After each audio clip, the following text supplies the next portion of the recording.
Most of what we call politics really revolves around the question of what you need to do to make a country richer. Rather than ask this of any specific country, let's imagine designing a country from scratch. How could you make it as rich as possible? Suppose the brief was to design rich land, an ideal wealth-creating society.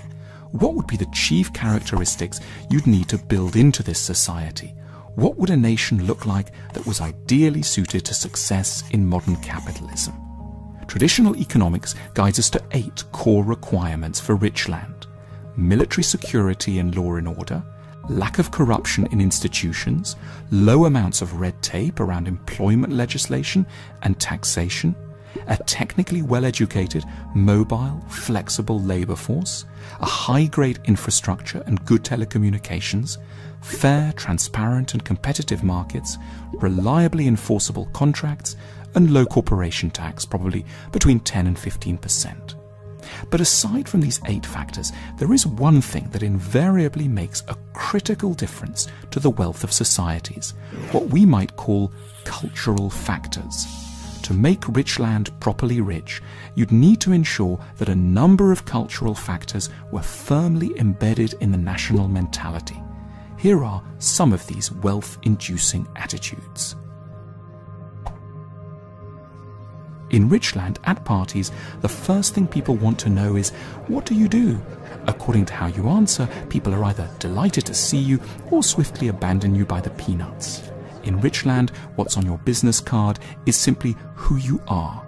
All the other stuff, what you were like as a child, what you think of late at night, who your parents are, don't really matter.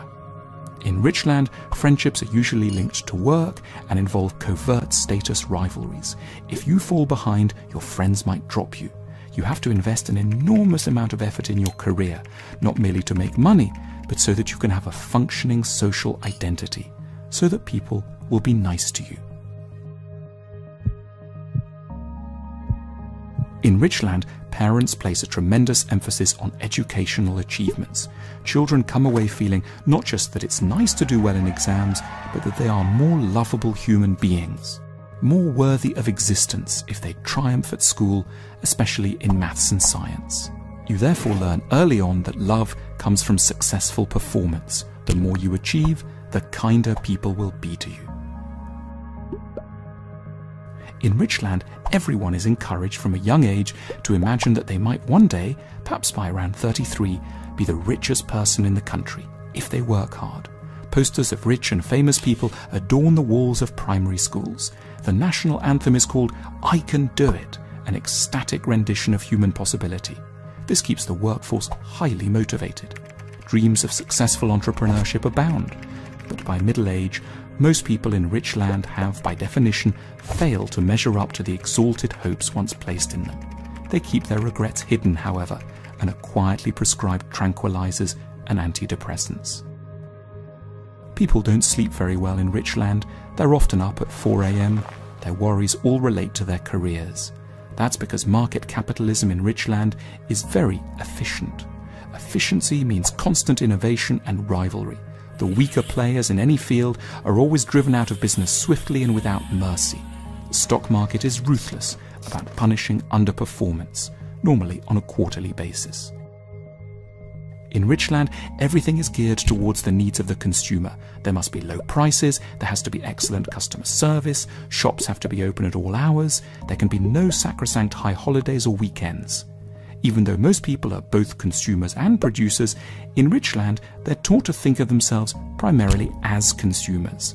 In their minds, their multiple woes as producers are carefully disassociated from the scale of their expectations as consumers. There is news everywhere in rich land, on websites, phones and 24-hour channels, and it's always catastrophic. Citizens thereby learn that the world is incredibly unsafe and that terror, accident and cruelty await at every turn. There is utter silence about anything positive. Every encounter with the media leaves one suspecting that the only way to protect oneself is through the accumulation of ever larger sums of money. In rich land, people don't take many holidays. Generally, they're very self-denying and scared what might happen if they don't remain in the office long enough. They get up early, are suspicious of any kind of indulgence, and have sandwiches at their desks for lunch. On the other hand, they're very interested in paying a lot for what they call fun. They pay a significant premium to have a car that can go at twice the legal speed limit, and for flying far away on holiday many times a year. Activities that don't cost much, like going for long walks around the local neighbourhood or writing poetry, are seen as unimpressive, slightly eccentric things. Though many of Richland's psychologists speak of the benefit of parents spending time with their small children, most children are brought up by staff from low-wage countries while their parents go to work. This lack of secure attachment does wonders for the children in turn. They grow up anxious, eager to please, and desperate to attain security through work. In Richland, there are powerful currents of fashion around most things. What thickness your TV screen has, what kind of ethnicity of food you eat, what models of phone you talk on. People can get rapidly dissatisfied with their current possessions and quickly excited by new products. It feels very important to be up to date. It's a serious blow to one's self-esteem to feel that one is missing a trend. You can get into trouble if your phone is more than 3 years old. People speak highly of thinking for yourself, but sheep-like behaviour is better for the shops. Every society has famous people in it, but Richland is very selective about its heroes. It doesn't revere contemplative monks, wise sages, or philosophers. Glamour is monopolised by wealth creators, especially ones in films. Their doings are constantly reported on, so that the lives of most ordinary people seem really squalid and awful by comparison.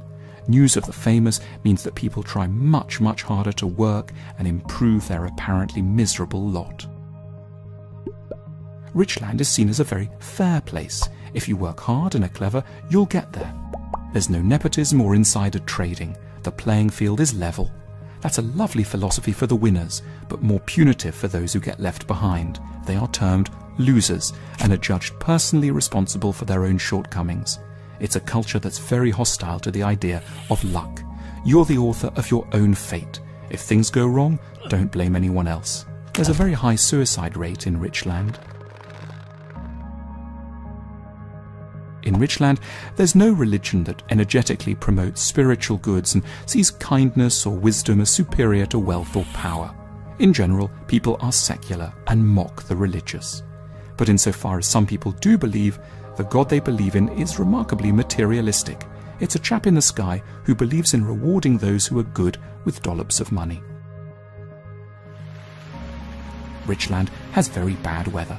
It combines the worst of England and the Netherlands. Brief, mild, unreliable summers with only around 7 cloudless days in it and with a temperature rarely getting into the 20s.